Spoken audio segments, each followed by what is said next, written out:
जय Hind guys. Now start our next video lecture. तो हम लोग आगे के वीडियो लेक्चर्स के बारे में बात करने जा रहे हैं। इसके पहले हमने कहा था कि जब आर्गूमेंट्स हम लोग निकाल रहे थे कॉम्प्लेक्स नंबर्स के, तो बात की थी कि हम लोग आगे अब जो डिफरेंट लेवल के जो क्वेश्चंस हैं उसको थोड़ा हम लोग पिकअप करेंगे। तो now let us start A question here. ये क्वेश्चंस को हम यहाँ पिकअप कर रहे हैं। क्वेश्चन कैसे हैं, ये कैसे पूछे जाते हैं डिफरेंट कॉम्पिटिशन्स में, जो इस लेवल की जो मेरी मैथमेटिक्स है, कि so that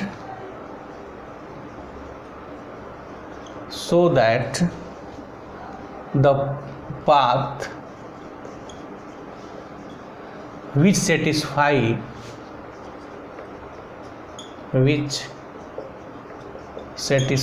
the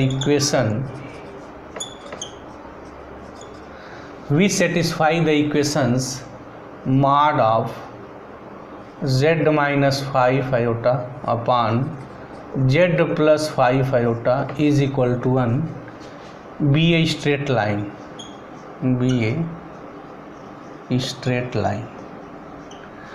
इस क्वेश्चंस को बहुत सारे तरीक़ों से बनाया जा सकता है।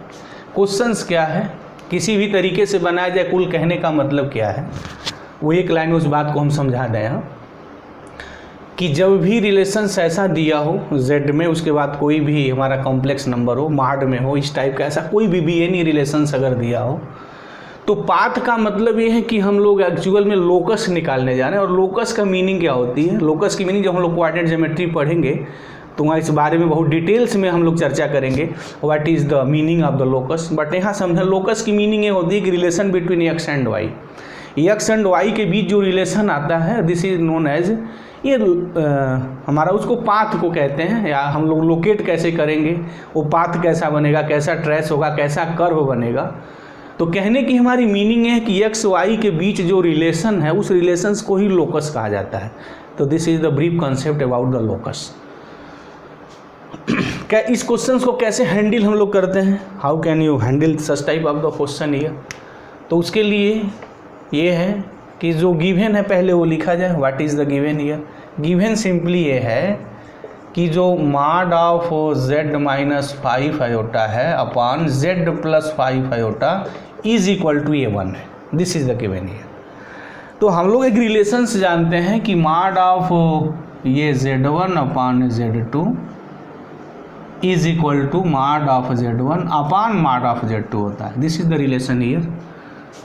तो इस रिलेशंस का हम लोग यहाँ यूज करें तो ये हो जाएगा, this implies mod of z minus 5 iota upon mod of z plus 5 iota is equal to 1 by cross multiplication. What, z minus 5 iota is equal to mod of z plus 5 iota. Yes, this where z भी any complex number, और जो z हमारा complex number है वो लिखा जाता है always x plus iota y. In general this is a complex number. अब इसके बाद इसकी वैल्यू हम सब्स्टिट्यूट कर देते हैं। तो जब सब्स्टिट्यूट करेंगे तो क्या होगा, this is the mod of z के जगह x प्लस आयोटा वाई, तो x plus iota y minus 5 iota is equal to x plus iota y plus 5 iota. This अब यहाँ रियल और इमेजिनरी को अलग अलग एक साथ कर लिया जाए, अलग अलग एक साथ कर लिया जाए, तो ये हो जाएगा माड ऑफ x रियल हो गया प्लस आयोटा कॉमन कर लिया जाए y minus 5, this is equal to mod of x plus iota यहाँ कॉमन हो जाएगा y प्लस 5। अब अगर हम स्क्वायरिंग ऑन बोथ साइड कर दें, इसका अगर स्क्वायर कर दें, स्क्वायरिंग ऑन बोथ साइड, तो माड की वैल्यू क्या होती है सबको पता है, या ऐसे भी लिख लें direct, use the formula mod of x plus iota y is equal to real square plus imaginary square. ये मेन फार्मूला होता है। तो रियल यहाँ x है, this is the x square plus imaginary का जो पार्ट है उसका स्क्वायर। तो इमेजिनरी मतलब क्या, आई का जो भी कोफिशिएंट है, यहाँ y minus 5, this is the square is equal to under root x square plus y plus 5 square. Squaring on both side, अब स्क्वायर कर दिया जाए, स्क्वायरिंग ऑन बोथ साइड्स क्या मिलेगा हमें, सीधी सी बात है, स्क्वायर रूट हट जाएगा, तो ये हो जाएगा x square plus y minus 5 square is equal to x square plus y plus 5 square. अगर मैं इसको खोल दूं तो ये तो कैंसिल हो जाएगा, this is the cancel out. इसकी स्क्वायर को अगर ब्रेक किया जाए तो वाई स्क्वायर माइनस 5y नहीं sorry minus 10y plus 25 is equal to y square plus 10y plus 25, ये कैंसिल, वाई स्क्वायर कैंसिल, तो minus 10y is equal to 10y। This implies अगर हम इसको इधर लाएं तो minus 20y is equal to 0, this implies y is equal to 0। Yes, तो meaning मेरी क्या होगी कि ये जो इक्वेशंस दिया हुआ है, इस इक्वेशंस को सेटिस्फाई करने वाला जो मेरा पाथ है, पाथ मतलब जो relation between x and y है, उसको हम लोग पाथ भी बोलते हैं, लोकस भी बोलते हैं, वो हमारा y इज इक्वल टू 0 है। और जो एक कॉमन सेंस 9/10 है, जो हमारी जियोमेट्री की जो मीनिंग है, वो आर्गेंट प्लेन की, जो XY प्लेन जिसे हम लोग कहते हैं, y इज इक्वल टू 0 की मीनिंग होती है x एक्सिस। लिसनर यहाँ ध्यान दें, x एक्सिस को y इज इक्वल टू 0 लिखा जाता है क्योंकि x एक्सिस पे y की जो वैल्यू होती है वो 0 होती है और y एक्सिस पे x 0 होता है। तो मीनिंग अगर कहीं x 0 अगर गिवन है तो x 0 जो इक्वेशन होता है, जो पाथ होता है, जो लोकस होता है, उसको हम लोग नाम देते हैं y एक्सिस, यानी y एक्सिस का ये इक्वेशन है। तो this is the x axis, meaning कि ये जो मेरा कॉम्प्लेक्स जनरल जो कॉम्प्लेक्स नंबर है z is equal to x plus iota y, अगर इस रिलेशंस को सेटिस्फाई कर रहा है तो उस रिलेशन को सेटिस्फाई करना वाला जो मेरा इक्वेशंस होगा y इज इक्वल टू 0 होगा। तो अगर हम z की बात करें तो z इज इक्वल टू मेरा क्या था, what, z is equal to मेरा था general x plus iota y. अब यहाँ y इज इक्वल टू 0 है तो मीनिंग क्या हो गई, z is equal to x, कि जो हमारा कॉम्प्लेक्स नंबर होगा वहाँ सिंपली रियल पार्ट्स होंगे, इमेजिनरी पार्ट्स हमारे 0 हो जाएंगे। तो मुझे उम्मीद है कि ये बात क्लियर हो गई होगी। I think this is the clear year, no doubt. अब इस पर एक क्वेश्चन और हम लोग पिकअप करते हैं जो जनरली थोड़ा और टेक्निकल क्वेश्चन एक बनता है आर्गूमेंट पे, उसको देखते हैं क्या है। अगर यहाँ so that the path which satisfies the equations be a straight line, या इस चीज़ को ऐसे कह दें हैं फाइंड द पाथ, अब ऐसे कह दिया जाए, निकालते हैं, देखते हैं पाथ क्या आता है। Find the path, next question, find the path which satisfy the equations. अब यहाँ मैं कर दूँ z माइनस 1 z प्लस 1 और दिस इज द π/2 और यहाँ माड हटा के मैं यहाँ आर्गूमेंट लिख दूँ, this argument of z minus 1 upon z plus 1 is equal to π/2 अगर है तो देखते हैं कि ये जो z होगा ये किसको सेटिस्फाई करेगा, लोकस क्या निकलेगा, पाथ क्या निकलेगा, और what is the relation between x and y। तो now let us start here, हम लोग अब इसको स्टार्ट करते हैं। गिवन है कि argument of z minus 1 upon z plus 1 is equal to π/2 है। आर्गूमेंट की मीनिंग वही है, theta is equal to tan inverse y/x, ये हम लोग लिखते हैं। This is the meaning of the argument.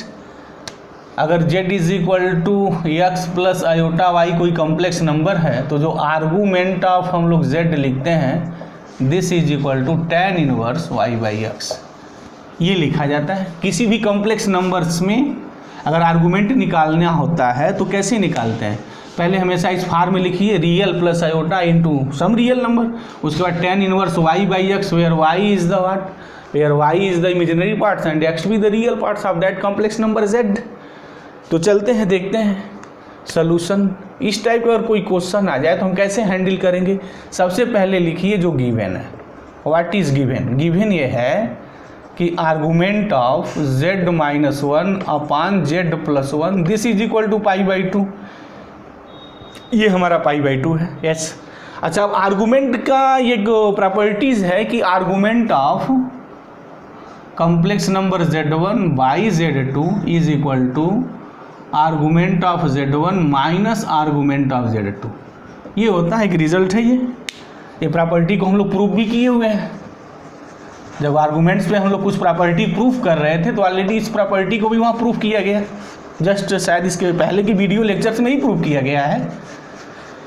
तो उस रिजल्ट का यहाँ यूज करिए। जब भी ऐसा क्वेश्चन कोई भी आए आर्गूमेंट पे तो आर्गूमेंट की जो प्रॉपर्टी है वो धड़ल्ले से यूज करिए। जब आर्गूमेंट की प्रॉपर्टी आप यूज करेंगे तो you have no any doubts to solve such type of the problem.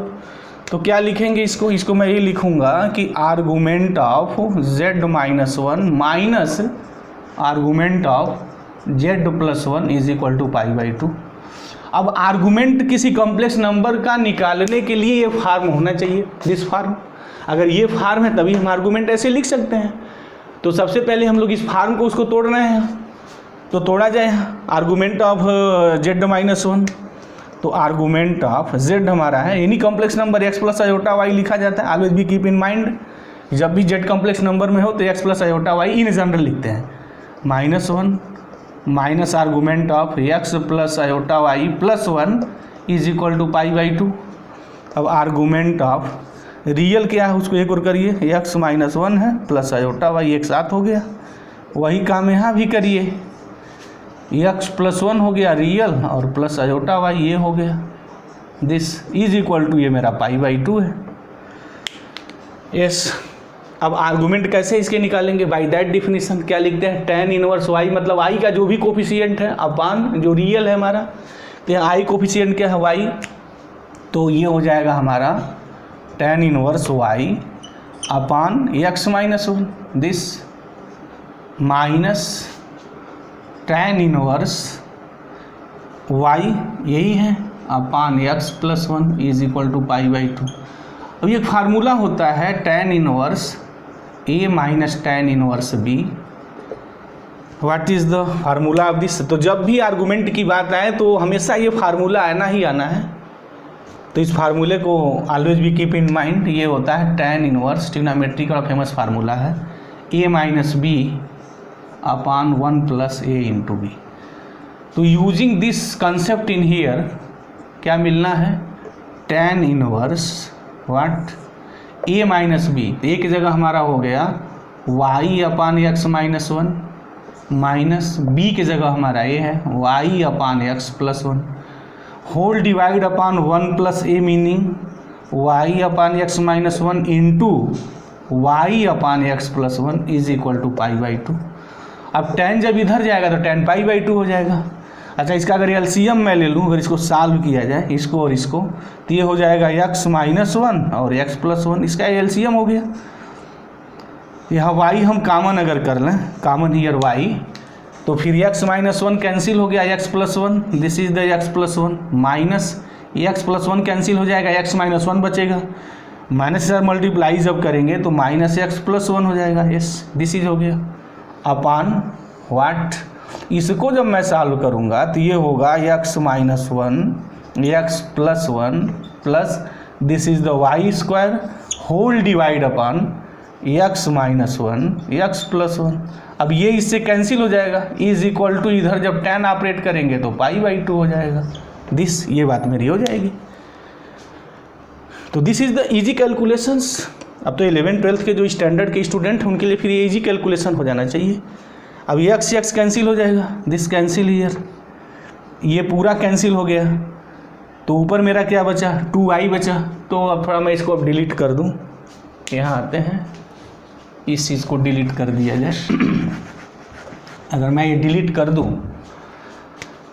तो अब इस चीज़ को यहाँ लिखने जा रहे हैं, क्या होगा ये यहाँ बचेगा हमारा, दिस इज द 2i अपान, इसका मल्टीप्लिकेशन यहाँ होता है तो ये हो जाएगा, इसका अगर मल्टीप्लाई करें तो x square -1 plus y square is equal to, अच्छा tan π/2 की वैल्यू जो होती है वो 1/0 लिखी जाती है। लिसनर यहाँ ध्यान देंगे, इन्फिनेटिव लिखते हैं, बट जब भी इस तरीके की न्यूमेरिकल वैल्यू वो सॉल्व करें तो हमारी उनको एक सलाह है, हमेशा इस टाइप का जब भी क्वेश्चन सॉल्व किया जाए तो वो 1/0 लिखा जाए, जब भी वो tan π/2 की वैल्यू है। तो this is the 1/0, this is the 1/0। अब इसका फायदा क्या होगा 1/0 लिखने से, बाई क्रॉस मल्टीप्लिकेशन, 0 का मल्टीप्लिकेशन इसमें होगा, इसका मल्टीप्लिकेशन इसमें होगा, तो 1 का मल्टीप्लिकेशन जब ये होगा तो x square -1 plus y square is equal to that 0। इसको मैं ऐसे भी लिख सकता हूँ, x square plus y square is equal to n। Yes, this is the path. अच्छा, इस पाथ को हम लोग कोऑर्डिनेट ज्योमेट्री में दिखाएंगे, this is the equation of the circle और this locus is a circle. Meaning क्या हो गई मेरी कि ये जो आर्गूमेंट है a equal to pi by two for any complex number z, इस कंडीशंस को सेटिस्फाई करने वाला हमारा जो पाथ होगा वो x square plus y square is equal to 1 होगा। कहने की हमारी मीनिंग क्या है? ठीक है, क्वेश्चन तो सॉल्व हो गया, बट इसका प्रैक्टिकल मीनिंग क्या हो गई? What is the applications of this question? यार इस क्वेश्चन से क्या क्या चीज़ें निकलती हैं, थोड़ा मैं इस चीज़ को यहाँ डिस्कस करना ज़रूरी समझता हूँ, क्योंकि उन्हीं सब सारी चीज़ों से तो एग्जामिनर क्वेश्चंस को घुमाता है। ठीक है, तो दिस इज द पाथ हो गया, एक स्ट्रेट फॉरवर्ड हो गई मैथमेटिक है, this is the solution here. But इसके आगे की चीज़ हमारी क्या है, वो उसकी मैं बात यहाँ करने जा रहा हूँ। और लिसनर भी सीरियस हियर, क्योंकि जो कंपटीशंस के जो क्वेश्चंस बनते हैं वो अब उसी जगह से क्रिएट किए जाते हैं। कैसे क्रिएट किए जा रहे हैं उस चीज़ को मैं यहाँ दिखाने जा रहे हैं। कोऑर्डिनेट ज्योमेट्री की थोड़ी जब हम लोग बात करेंगे तो पूरी वहाँ बात डिटेल्स में आएगी, बट यहाँ जो है दिस इज ए सर्किल, और इस सर्किल को हम लोग यूनिट सर्किल कहते हैं। वो सर्किल जिसकी रेडियस 1 है और सेंटर यहाँ ओरिजिन पे है, तो ये मेरी सर्किल हो गई, this is the circle, this ये हमारा x square plus y square is equal to 1 हो गया, दिस इज द ओरिजिन, ये रियल एक्सिस है और ये मेरी इमेजिनरी एक्सिस दिस। अच्छा, अब यहाँ जो मेरी बात हो, जब हम आर्गेंट प्लेन की बात करें, अगर जेड प्लेन ले लें तो ऑर्डिनरी एक्स वाई प्लेन, कोई भी बात नहीं है, बात वही है मेरी यहाँ, क्योंकि यहाँ तो इमेजिनरी का कोई बहुत बड़ा रोल नहीं है। बट यहाँ जब एनालिसिस करेंगे तो हो जाएगा, तो कंबाइंड इसको हम लोग यहाँ जेड प्लेन ही बोलें तो दैट इज ए बेटर। कहने का मतलब क्या है कि इस कंडीशंस को जो सेटिस्फाई करने वाला है वो मेरा पाथ है, वो एक रास्ता है, एक ट्रेस है, वो क्या है, वो लोकस क्या है, दिस इज ए सर्किल। और यहाँ सर्किल की मीनिंग क्या है कि जो जेड जो पॉइंट होता है हमेशा always be keep in mind, अगर इज इक्वल टू 1 है, अगर वो इज इक्वल टू 1 दिया गया है तो लाई ऑन द पाथ, ये पाथ पे होंगे, जो भी पाथ बनेगा, जो भी लोकस बन के आएगा। जैसे यहाँ सर्किल आ गया तो सर्किल पर अगर ये लेस देन पाई बाई 2 लिखा जाता तो फिर सर्किल के अंदर, अगर यहाँ ग्रेटर देन पाई बाई 2 कर देंगे तो ये जो पाथ बनेगा पाथ के बाहर। बहरहाल is equal to pi by 2 है, तो मीनिंग क्या हो गई कि ये जो एक्स वाई है वो कहाँ होगा, लाई ऑन दिस पॉइंट। अब जेड इज इक्वल टू जो हम एक्स प्लस आयोटा वाई लिखे हैं, इसी को हमने बताया था एक्स वाई भी लिखते हैं, और एक्स वाई का मतलब क्या है, be any point on this circle. तो ये जो यूनिट सर्किल हमारी बनी है, इस पे जितने भी पॉइंट्स होंगे यही पॉइंट इस कंडीशंस को सेटिस्फाई करेंगे। मतलब argument of z minus 1 upon z plus 1 is equal to pi by 2, अगर हम यहाँ कोई भी वैल्यू सब्स्टिट्यूट कर दें डेफिनेटली उस चीज़ को सेटिस्फाई कर जाएगा। जैसे यहाँ एक पॉइंट को अगर मैं पिकअप कर लूँ तो यहाँ का पॉइंट कोऑर्डिनेट क्या है, यहाँ से यहाँ x1 है और y मेरा 0 है, तो पुटअप करिए, यहाँ पुट कर दीजिए, डेफिनेटली कंडीशंस मेरी सेटिस्फाई हो जाएगी। ये जो आर्गूमेंट्स हम लोग निकाल रहे हैं, अगर यहाँ वैल्यू z का मतलब यहाँ क्या हो जाएगा, y यहाँ 0 हो जाएगा, यहाँ x की वैल्यू मेरी 1 हो जाएगी, तो यहाँ this is the your this z is equal to -1, x is equal to 1 and y is equal to 0। तो यहाँ हम लिख के देख सकते हैं आज ईजी वे में, इसकी वैल्यू मेरी पाई बाई 2 आ जाएगी। यहाँ देख लें, कोई भी वैल्यू निकालना, कहने का हमारा मतलब ये है कि इस सर्किल पे अगर हमें कोई भी पॉइंट निकाल लूँ, अगर यहाँ उस चीज़ को लिखूंगा तो definitely this is the satisfy here, उस चीज़ को सेटिस्फाई करना ही करना है उसे। तो कहने का हमारा मतलब क्या हुआ यहाँ सिंपली मतलब ये हुआ कि जब भी हम इस टाइप के क्वेश्चंस को सॉल्व करते हैं तो उससे कोई भी चीज़ निकाली जा सकती है। अब यहाँ सर्किल हो गया तो सर्किल से रिलेटेड कोई भी चीज़ निकाली जा सकती है, कोऑर्डिनेट ज्योमेट्री का जो भी कंसेप्ट आ सकता है वहाँ अप्लाई किया जा सकता है। तो जब हम लोग क्वेश्चन उस स्तर का पिकअप करेंगे तो सारी चीज़ दिखाएंगे। तो बहरहाल इस चीज़ को यहाँ ध्यान देना है कि इस कंडीशंस को सेटिस्फाई करने वाला हमारा जो है सर्किल, मतलब x square plus y square is equal to 1 होना चाहिए, तो इस कंडीशंस को वो सेटिस्फाई करेगा। मतलब कि z की वो वैल्यू इस कंडीशंस को सेटिस्फाई करेगी जो इस सर्किल के सरकमफेरेंस पे लाई करेगा। एक लाइन का मतलब है। तो आई थिंक दीज 2 क्वेश्चंस, जो कॉन्सेप्ट था इस दो क्वेश्चनों पे, वो लिसनर को क्लियर हो गया होगा। अब हम लोग इसके नेक्स्ट वीडियो लेक्चर्स में और कुछ टेक्निकल क्वेश्चंस उठाएंगे। तो thank you very much guys, जय हिंद।